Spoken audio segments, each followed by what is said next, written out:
people often, like the average person, are not willing to sit and listen to long scientific reports about climate change. And as a result, a lot of people don't really understand it. Like, they know it happens, and they know it's going on, but they don't have like a good fundamental grasp of what it is or what it's doing. Whereas climate fiction presents that information in a much more accessible form, where it's written as a novel that's fun to read, and it's like you're following characters in a story, rather than just trying to read a bunch of data off a page. Most people will not think to read, 6 scientific papers, or realistically, if they wanted a good grasp of climate fiction, probably hundreds and hundreds of scientific papers, if not millions at this point. I think generally with how science is communicated, scientists at large are used to talking to other scientists, and so it can be easy to forget how to communicate scientific information to people who don't have a background in science.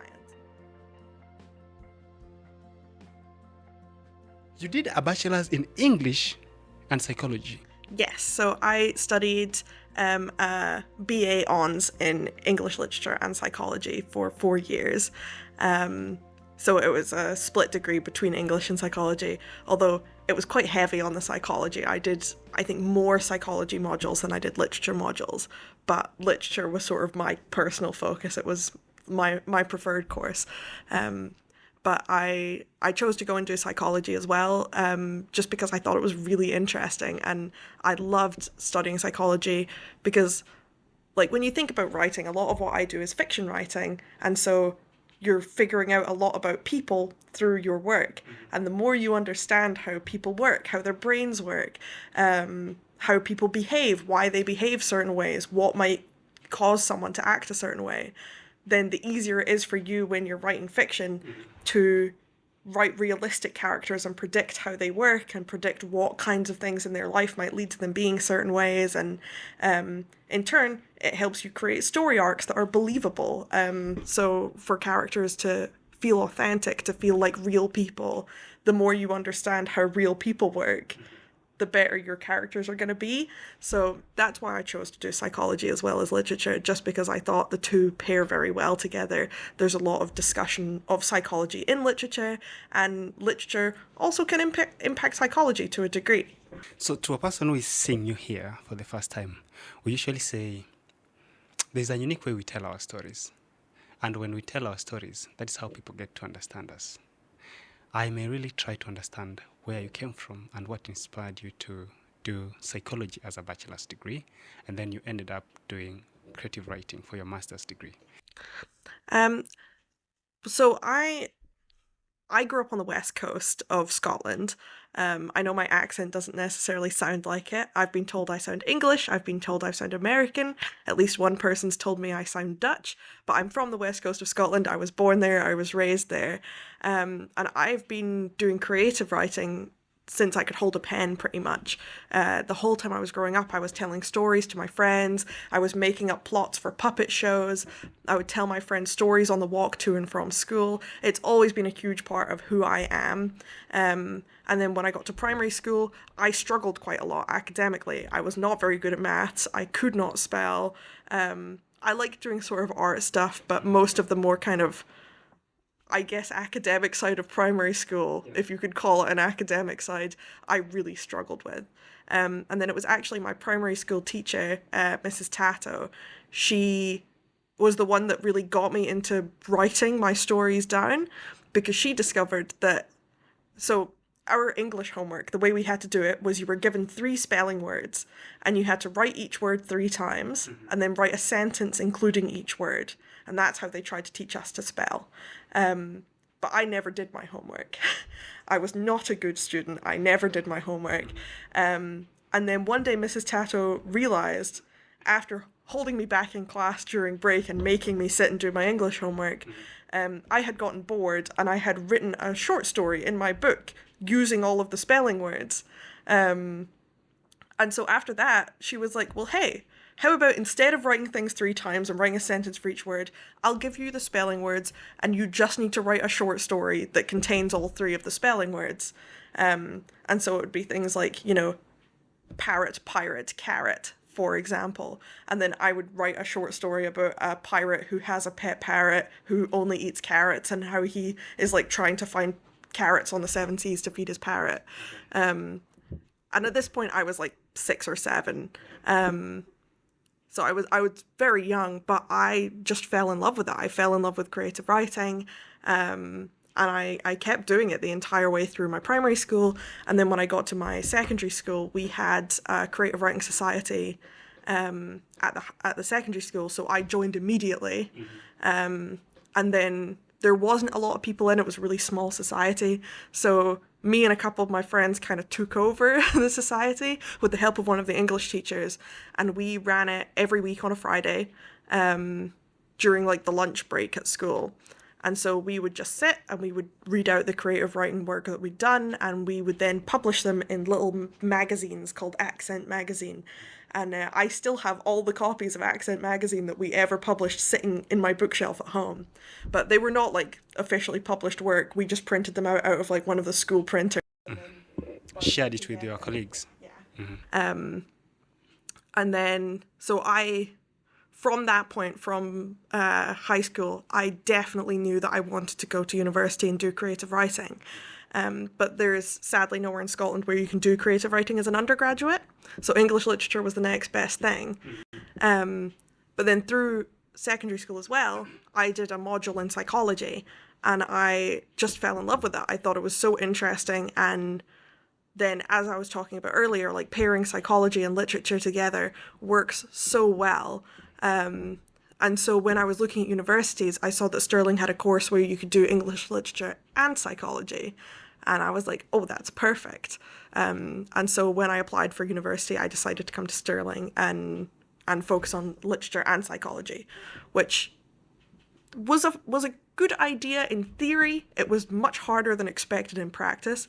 I mean, university is never easy, but it is still like very interesting. Like, I enjoyed my bachelor's degree very much, but it was hard.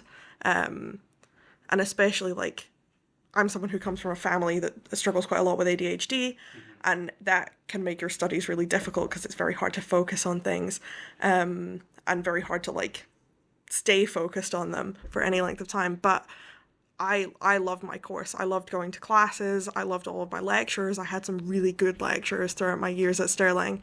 But yeah, writing has always been a huge part of who I am and where I come from as well. Like, coming from the West Coast, the sort of rural areas of Scotland are steeped in storytelling, with like different kinds of folklore and parable. And like, I came from a place where I was constantly surrounded by sort of myth and fairy tale. And I think it's quite hard to grow up on the West Coast and not fall in love with that, because it's such an interesting way to live your life, just to sort of, whether you believe in myths and fairy tales from the Scottish Highlands or not, like, everybody knows them. Everybody knows who Nessie is. Everybody knows who the fairies are in the various glens. And I actually know one about, what is it called in Falkirk? What do we have there? The 2 horses. oh, the Kelpie. Yeah, the Kelpies. So is that from the north as well? I'm actually not sure where the Kelpies originate from, but I know a fair bit about their myths. But you've got things like Kelpies, Selkies, the Akushka, the Blue Men of the Minch. There's so many good Scottish folklore stories. And like, I was always really engaged with that. My dad was really interested in sort of myth and fairy tale when I was little. And so was my mum, actually. And so I got a lot of input from them as well, because like my mum wrote a book about Selkies, actually, who are like seal people. So let me get you clearly here. Your mum is also a writer. She has written. She does horse riding and like equestrian stuff. I remember actually you mentioned something about her training people to ride horses and such. Yeah, so she teaches people how to ride horses. She teaches horseback archery. Her and her partner over on the West Coast still, they run like a riding school and stuff, and they run sort of like big kind of adventures in the summer where they take people out on horseback and go gallivanting in the sea and such like. But no, I mean, my mum is she's a fantastic woman, and she's always been big into sort of like storytelling, and I grew up listening to her tell me stories about various things, and then very quickly I took over and started telling her stories about things, because I was a very chatty child. But no, my mum was always very supportive of that, and so was my dad. I wrote my first book at 5, didn't get it published. I stole printer paper from my mum's printer, and I wrote it in biro, and stapled it together with my mum's office stapler. And my dad keeps it under his bed in a shoebox. So he's still got it. He says one day if I ever get famous with my writing, he's going to sell it to the media. But yeah, no, it's just like they've both always been so supportive of me, and they both are very very engaged with sort of like fiction and creative stuff. They're both big Lord of the Rings fans, and I mean, so am I. But like, yeah, kind of more speculative fantasy, sci-fi fiction was always something that I loved, and I got that from my parents, because they're both very into sort of speculative fiction. Now, as we are getting into this conversation, you understand that now you want to do a bachelor's in psychology and creative writing, right? Yes. So you got into Stirling. Which year was this? So this was in 2019 that I was accepted into Stirling, which I was thrilled about. I was so excited because I went to a bunch of university open days. I went to Glasgow, I went to Edinburgh, I came to Stirling. I think I went to one in Dundee, if I remember correctly. Because a bunch of my friends were applying for university at the same time, so we sort of went around like as a little group and visited different universities. And when I went to Glasgow, I asked the literature department there about creative writing. Basically just said, hey, I know this is a literature course, but do you do work on creative writing? And if you do, like, what opportunities are there available for students to sort of ease themselves into creative writing if that's something that they want to do? And the lady at the open day kind of stuck her nose up at me a little bit. And she was like, oh, well, you know, we're a very prestigious university and creative writing isn't really an academic subject. And I was like, ooh, that's not a great way of looking at that. And I had a similar response when I went to Edinburgh. They were just a bit iffy about it. And like, I know people who have studied creative writing at Glasgow and Edinburgh, and they've all loved it. So I think I might have just had a bad experience at those open days. But when I came to Stirling, I asked one of the lecturers here, Dr. Hames, about it.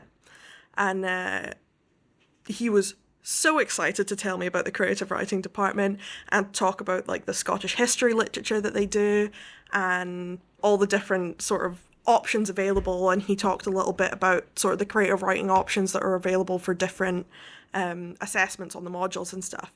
And on top of that, I just fell in love with the campus at Stirling, to be honest. It's so green here, it's so nice, it's so refreshing. And like, from that, I was pretty sure that I wanted to go to Stirling, so I applied to a bunch of different universities, and I got accepted at Stirling, and I accepted my offer pretty much straight away. On the aspect of beauty and everything to do with Stirling, I think I can support you on that, because I was also a student here some time back.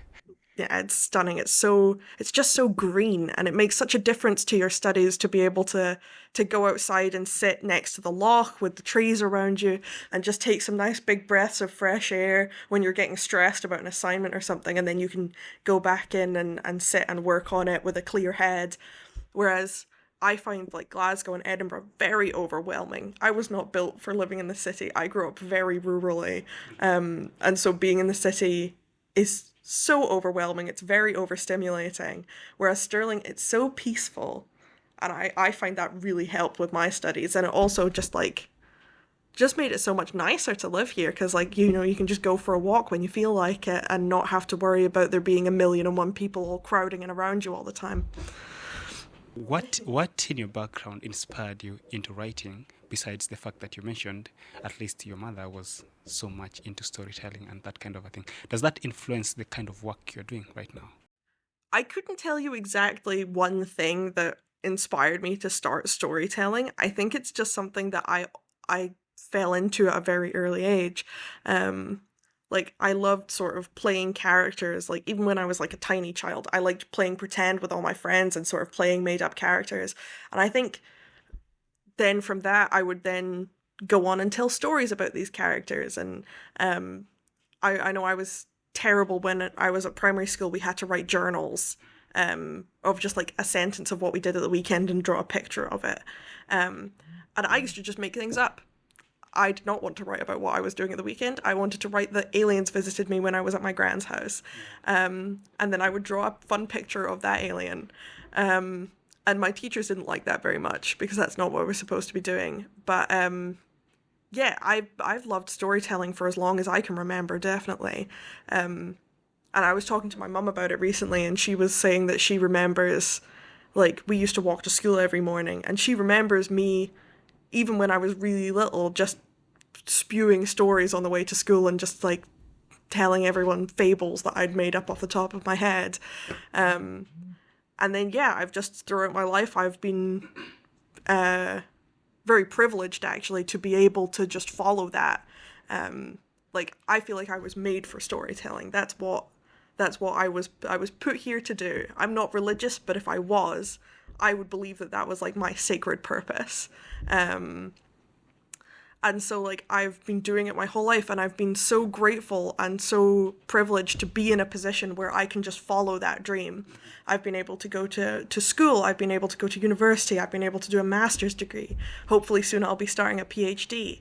And I'm so grateful that that those opportunities have been available to me, because it means that I'm able to follow something that not just am I very interested in, but that I'm really passionate about and that I've always had this love for. And I've been able to then sort of hone my skills and, get some really good practice, get some really good feedback, meet some really cool people in the field of writing and the field of publishing as well. And then just sort of push my own ideas forwards and learn how to hone my skills and write in a way which is, I mean, apparently quite good. According to my results for my master's, it's quite good, so... I mean, let's just get into that master. Now that you just mentioned it, let's get into that aspect. Yeah. So You finished your bachelor's. I finished my bachelor's, yeah. That is in 2023. 2023, yeah. And you started your master's almost immediately. Yes, so I graduated from my bachelor's in June and I started my master's that September. I did not wait. Why that soon? Because when I was doing my undergrad, in my third and fourth year of university for my bachelor's, I was finally given the opportunity to do modules specifically focused on creative writing and not just literature with a little bit of creative writing sprinkled in for flavour. And so I felt like I've just really hit my stride, because I did 2 creative writing modules and then my dissertation, which was a creative writing dissertation. And I felt like I'd hit the ground running. I was doing really well. I was getting really good marks for them. I was feeling really confident about my writing. And I was like, I know if I take a year out, I'm not going to know what to do with myself. I'm just going to be like sitting, biting my fingernails, waiting for a chance to get back in and do more writing. And because I love writing academically as well. I love sort of the academic sides of creative writing and the research sides of creative writing.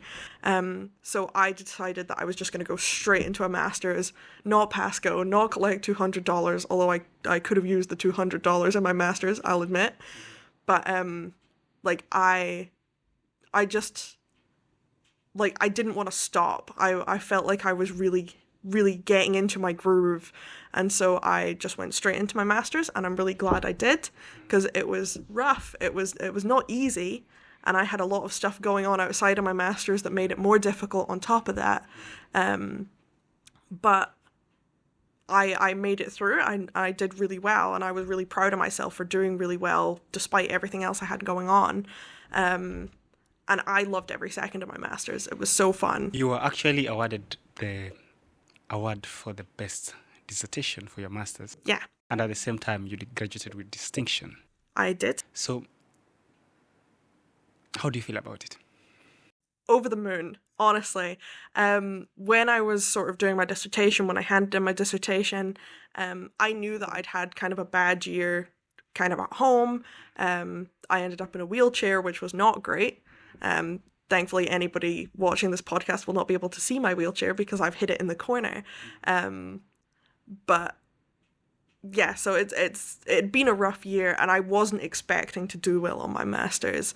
Like, I poured my heart and soul into it. I put all the work into it I could, but I knew that it wasn't going to be necessarily my best work, just because I was dealing with so much outside of just the work that I had to do for my masters.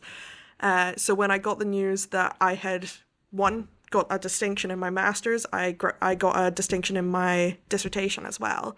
I was over the moon. I sat on my bed and I sobbed like a baby when I got the news, because I was thrilled. And so I then, after I had finished sobbing on my bed, I called every single one of my family members and a bunch of people from my contact list who I hadn't spoken to in years, all my friends, all my family, to tell them, because I was so excited. And then 3 days later, I'd been sort of like out celebrating. My boyfriend took me out for dinner. My flatmate took me out for dinner. All my friends took me out for dinner. We were just like over the moon celebrating. And then 3 days later, I got an email from the head of the creative writing department at the university telling me that I'd won the Helen Lamb prize for the best creative writing dissertation. And I burst into tears all over again. I was so surprised. I was so honored as well. And it was just, it was fantastic. And so I then had to call all of my friends and family again. And they were like, we know that you got a distinction. What are you calling us for now? And I was like, I won an award. I was so excited, because honestly, it's not something I'd even considered winning this award, but it really meant so much to me. And like, now moving forwards, having that award on my academic CV, on my PhD applications and stuff is amazing, because it's like having a big shiny gold star which says, I'm good at this. Please let me into your PhD course.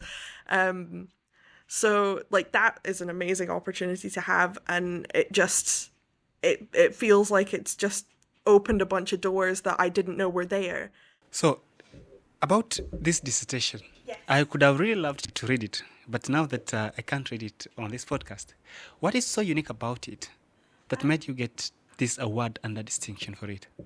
So I did my dissertation on climate fiction, which was a little bit of a deviation from what I'd done for my undergrad, because for my undergrad I did new weird fiction, but the two are sort of reasonably similar. They're not too dissimilar from each other. But new weird fiction is more kind of climate horror, if you like, whereas straight climate fiction is generally more kind of science fiction-y. But I think sort of in this day and age, writing about the climate is more important than ever. And climate fiction is something that lends itself really well to that. It's generally kind of warning stories or hopeful stories about what will happen if we don't do something about the climate, about climate change, about, overpollution. And so my story, I chose to focus not on the worldview of that, because that's a lot to cover in a 17,000 word dissertation. But I chose 3 characters from sort of random places in the world. I had a politician, I had a climate scientist, and I had a church member, who's a member of like quite a specific church. It's called the Church of the Salvation of Noah and Lot, and it's sort of a church that revolves kind of around the book of Genesis, around the idea that when the world ends, that's sort of God's way of clearing the world of sinners and starting anew, and that's very much what her church group believes. And then my climate scientist very much was an environmental programmer. Like, she creates sort of like maps of the climate, where they input loads and loads and loads of data, and it creates sort of like predictive views of where their climate is going.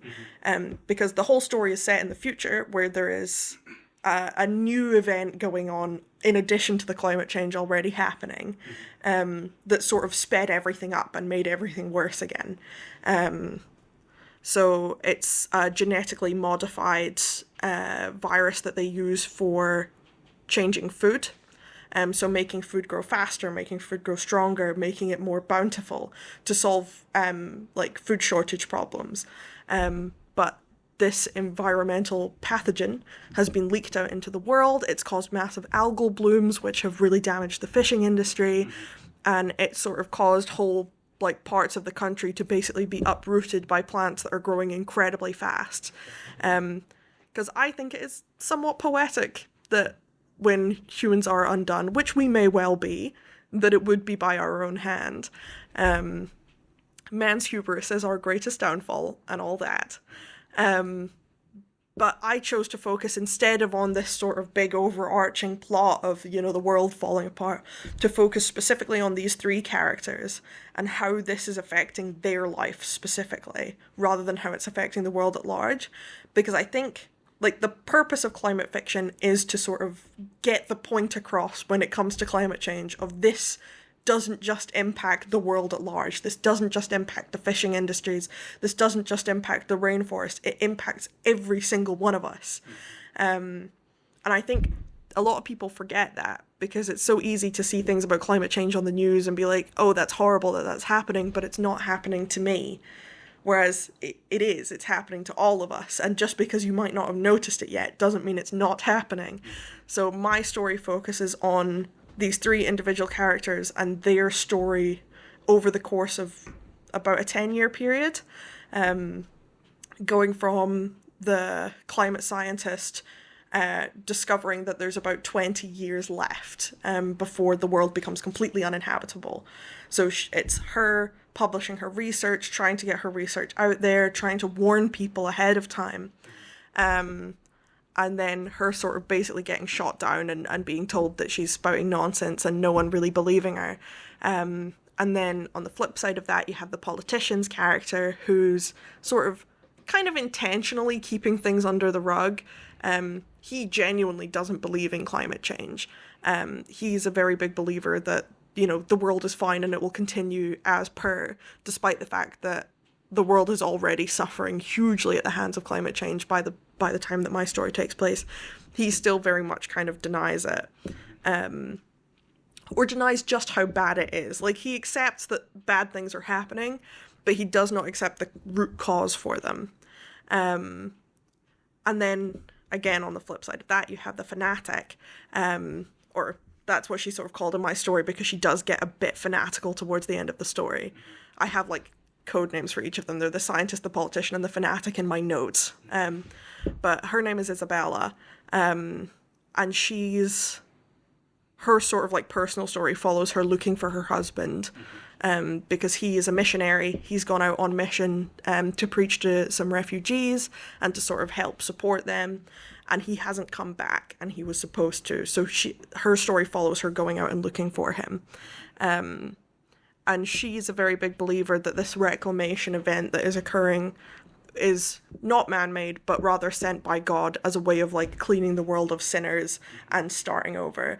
And she believes that her church are, like, God's chosen few who will be saved from this, like... Catastrophe, yeah. And so I think one of the things that made my dissertation stand out was that it is...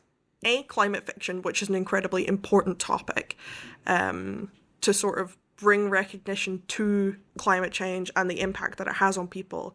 And then on top of that, it being sort of focused on individual people, focused on like specific characters and the impact that the world around them has on them. Just to sort of show like how people become disconnected from the idea of climate change and view it very much as this sort of nebulous other thing that is happening over there, not over here. And so I sort of intentionally wrote it in such a way where a lot of the characters are aware that it's happening, but they have their own views on it that in its own way means it's not impacting them. But then, of course, by the end of each of their stories, it's kind of revealed that it has impacted them in huge ways, and they have to come to terms with the ways that it's impacted them. I have listened to that story, and I'm like, I think I can follow through your reasoning. I can tell you that for sure, because I understand the amount of investment that is currently going into climate change. We have a lot of researchers who are currently dealing with that. So it's good to see you putting your creative writing skills to address this issue. Because one of the reasons I think climate fiction is so important is because people often, like the average person, are not willing to sit and listen to long scientific reports about climate change. And as a result, a lot of people don't really understand it. Like, they know it happens, and they know it's going on, but they don't have, like, a good fundamental grasp of what it is or what it's doing. Whereas climate fiction presents that information in a much more accessible form, where it's written as a novel that's fun to read, and it's, like, you're following characters in a story, rather than just trying to read a bunch of data off a page. So climate fiction, I think, plays a huge role in raising awareness about climate fiction, which is why I was so interested in doing it. Because I think it's really important to make sure that that information is accessible and easily digestible so that people will read it and actually absorb the information in it rather than just sort of skimming the abstract of a scientific paper and then putting it down. Because, like, most people will not think to read, 6 scientific papers, or realistically, if they wanted a good grasp of climate fiction, probably hundreds and hundreds of scientific papers, if not millions at this point.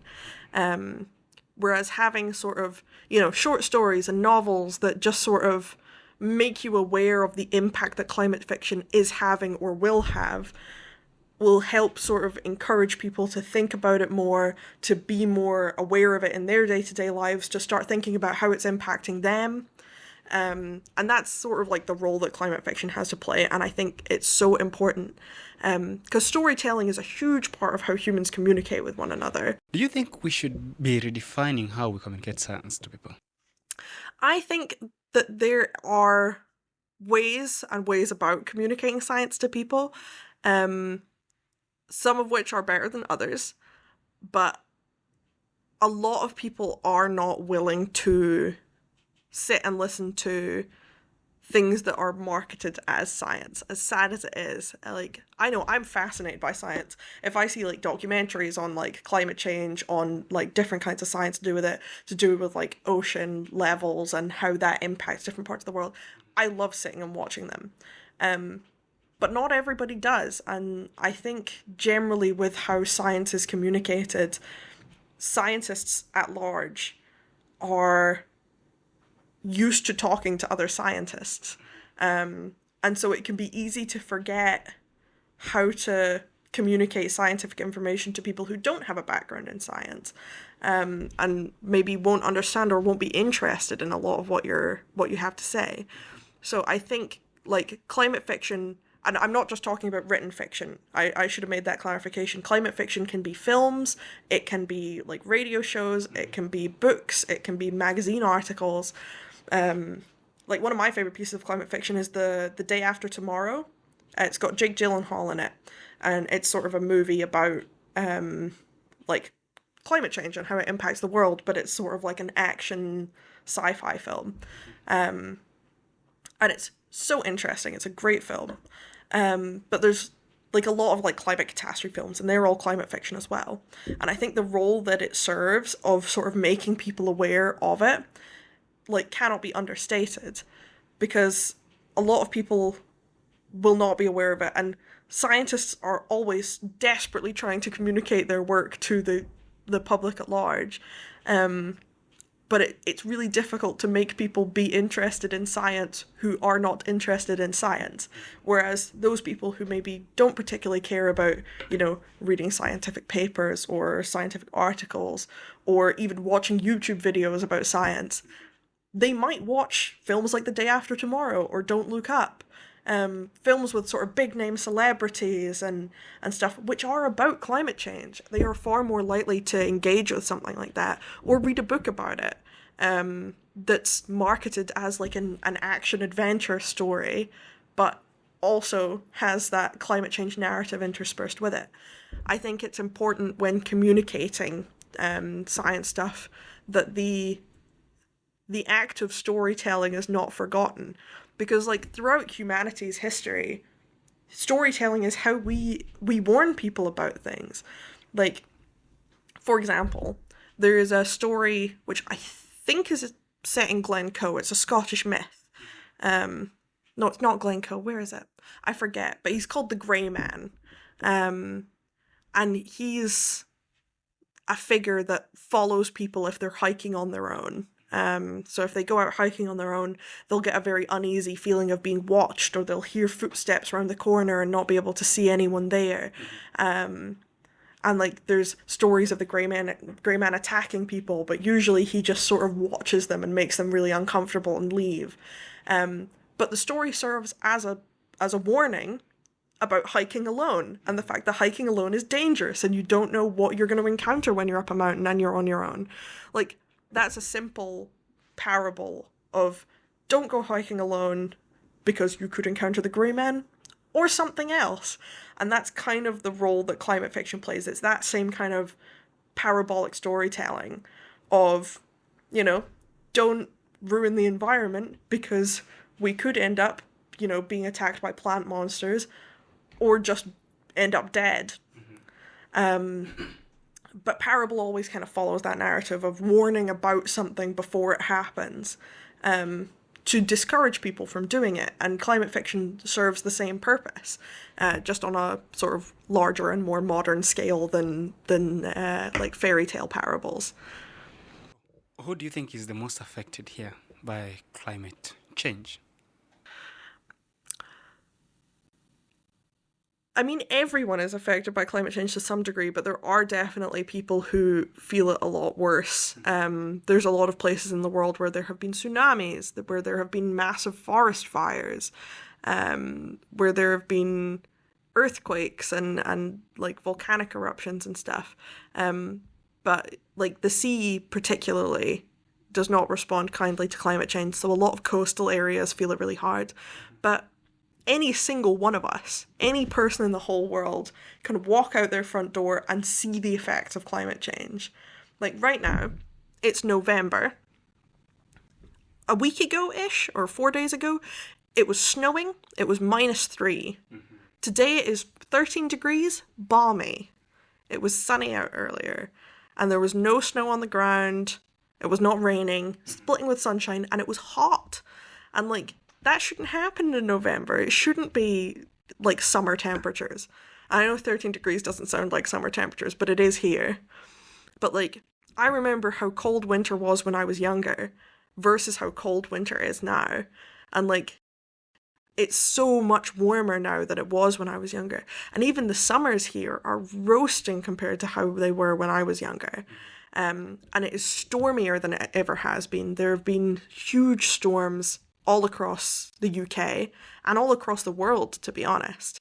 But literally anyone in the entire world could go outside their front door, stand outside and observe 6 or 7 different things which have been caused by climate change. And people just don't seem to notice that, or don't seem willing to acknowledge it anyway. Like a couple of weeks ago, I was on a walk. My partner took me out into the park with the dog, and there were buds on the trees. And there should not be buds on the trees in November. That is a springtime thing.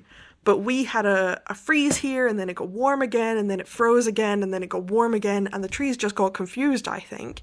Because it's hard for them to know when to put buds on their trees. But if all those trees are wasting their energy making buds for leaves that are just going to fall off again when it freezes again, like, they're not going to be storing energy properly for the spring. And, you know, it's easy enough to notice every spring if you go outside that the trees bloom later and later every single year. And it's wild to me that people see that happening and don't question it, or don't see that as an issue. But the whole world around us is changing constantly, slowly, but constantly. Like, I grew up near the coast, so like rising sea levels will impact my home directly, probably in only a couple of years. And like, it's one of the things that always kind of baffles me, because it is so easy to see. It does not take a particularly astute eye to see the impact of climate change.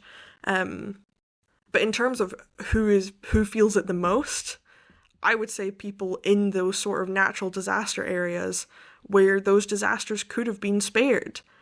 if the sea levels weren't higher than they were, if the world temperature wasn't higher than it is, because very dry summers means very dry grounds.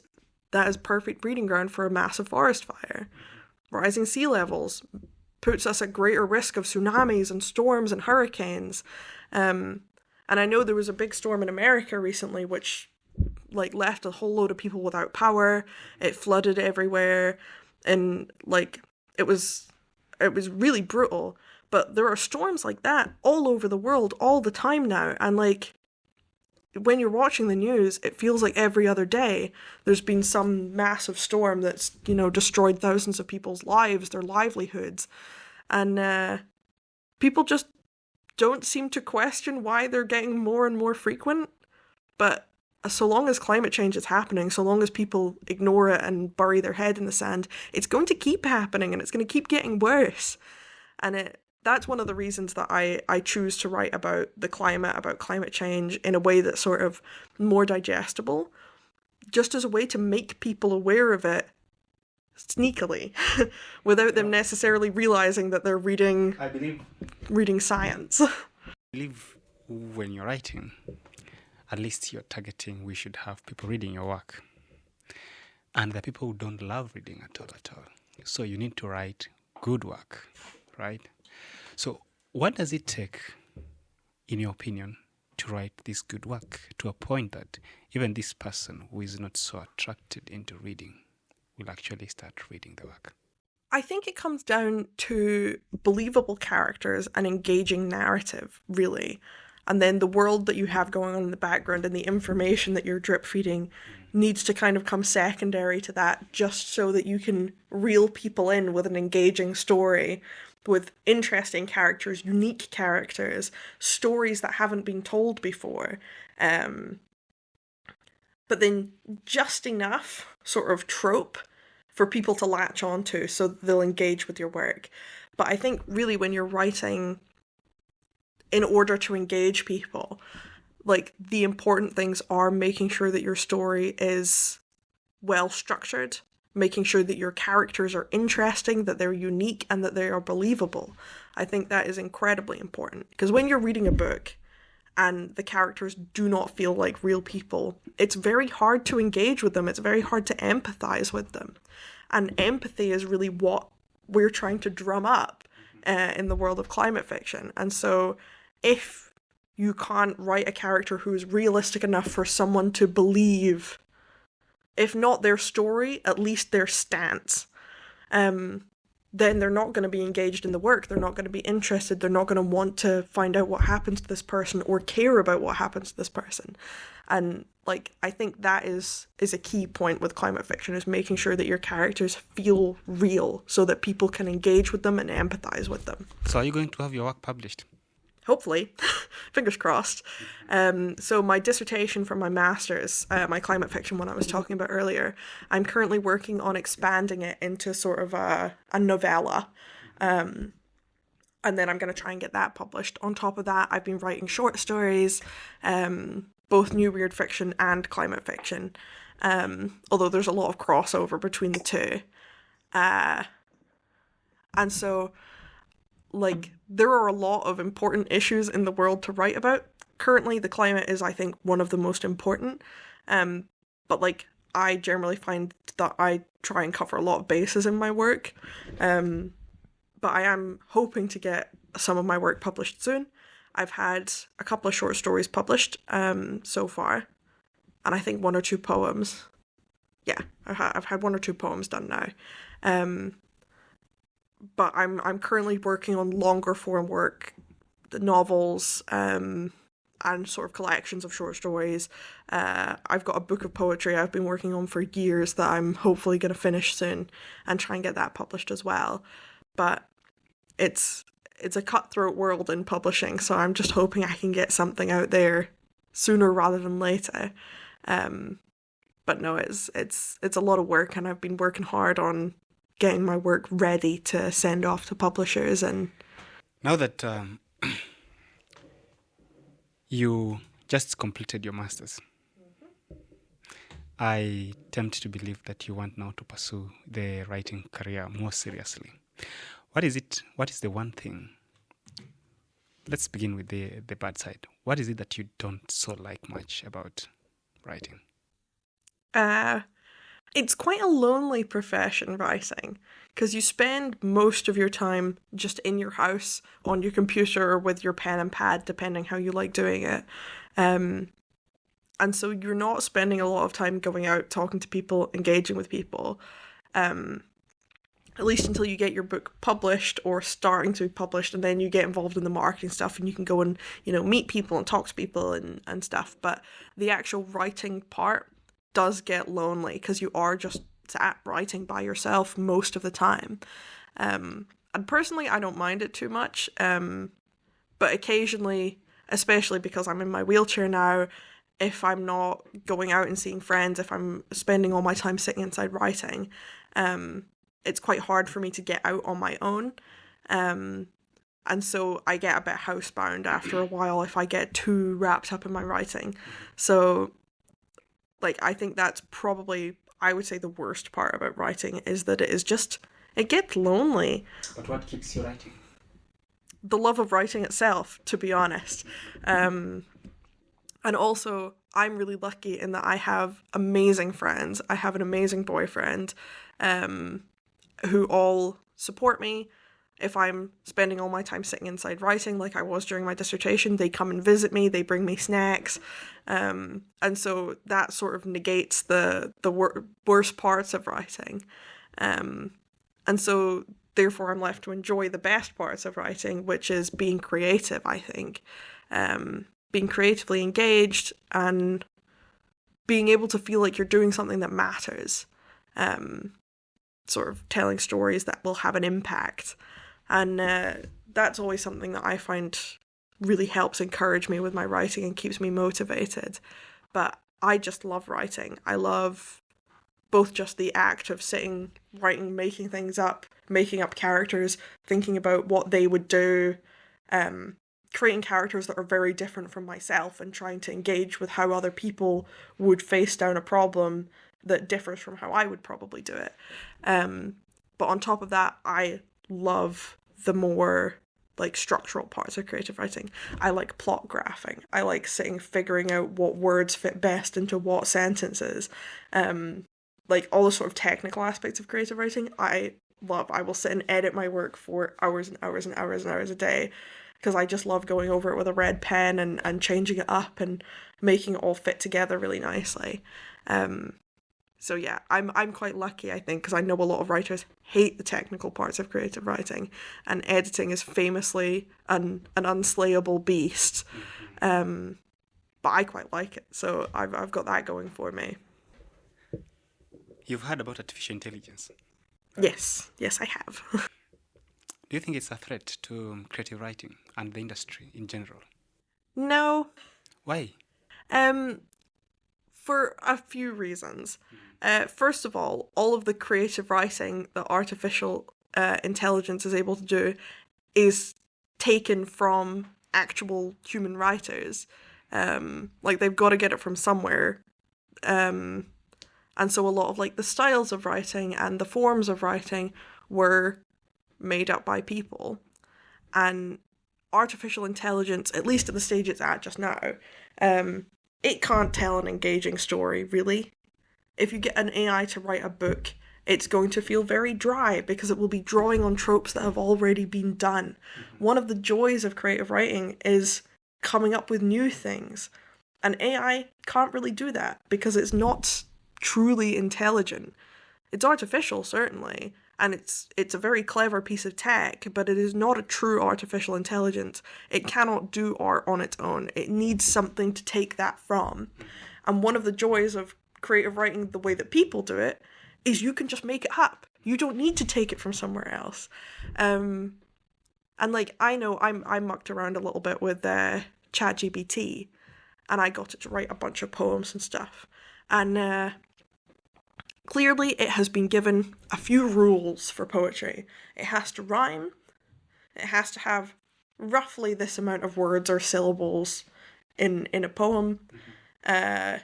And it needs to be about a topic. And so when you're trying to get it to write poetry, it will always be, or almost always be, in iambic pentameter.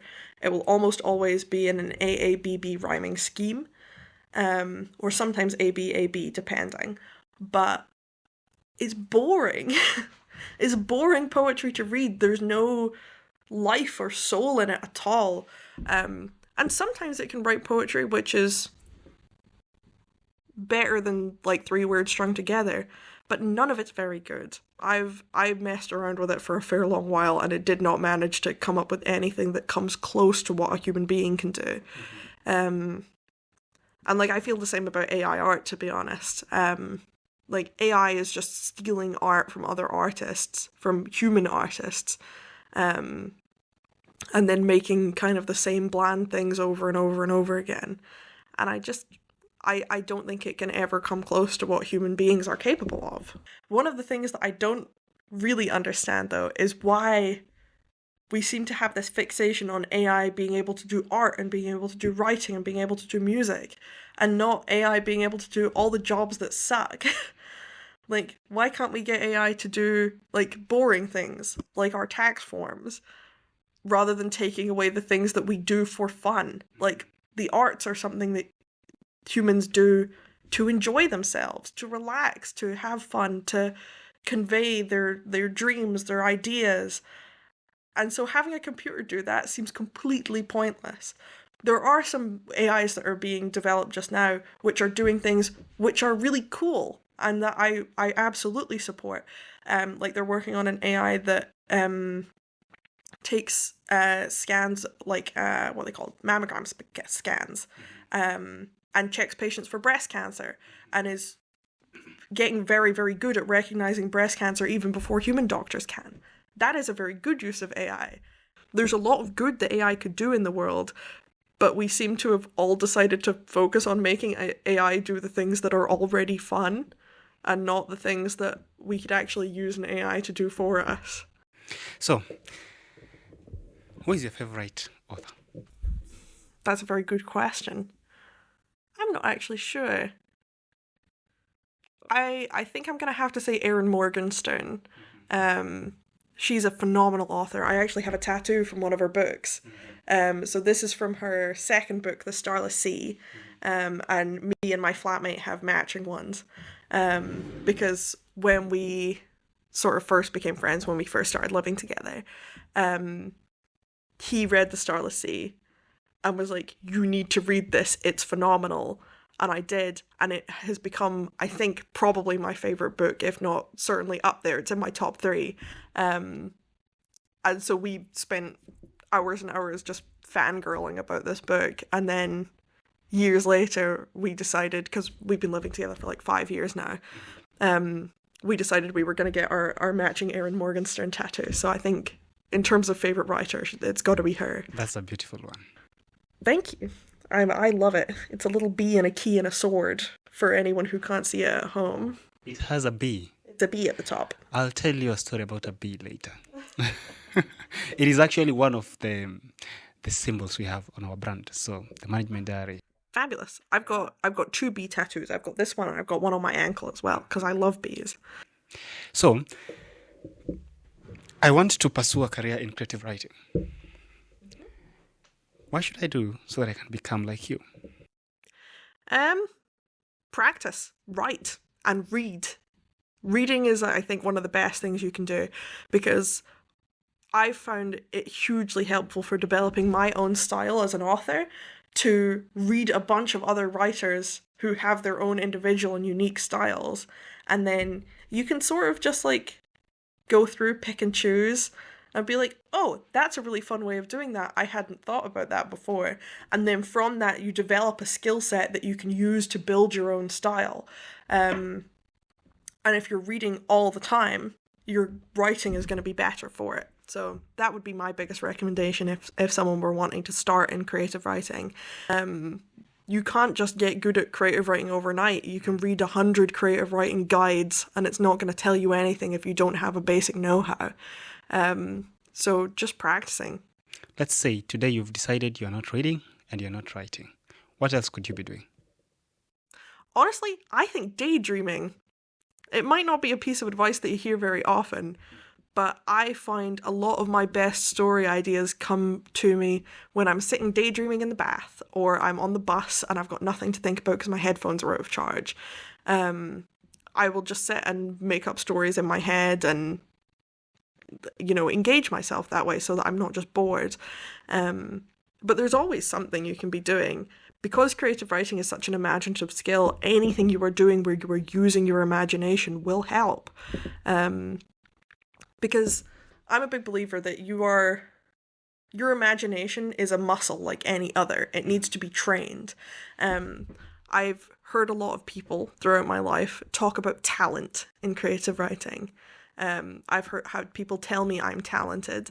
I've had people tell other writers around me that they're talented. And honestly, I don't think talented really means anything in creative writing. Like, don't get me wrong, it's nice when people tell you you're talented, but I think it is far more important to be skilled. And the only way to hone your skills are to practice and to do your research. And so I think that distinction between talent and skill is an important one, because I think it also puts a lot of people off creative writing. I've heard so many people say, I've just got no talent for it.